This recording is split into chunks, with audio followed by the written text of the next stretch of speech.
20-25 million maosh olaman. Juda ham xursand bo'laman. Men aynan bugungi kunda o'z biznesimda fabrlik bilan olib borayotganimdan. Hozir biz ijtimoiy tarmoqlar, internet rivojlangan zamonda yashayapmiz.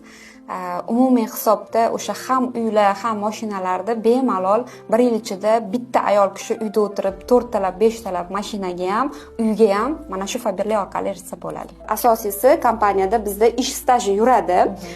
Bizni kelajakda pensiyamiz juda ham katta miqdorda chiqadi, chunki boshqa davlat ishlari bilan solishtirganda bizni pensioniy fond yaxshigina to'laymiz.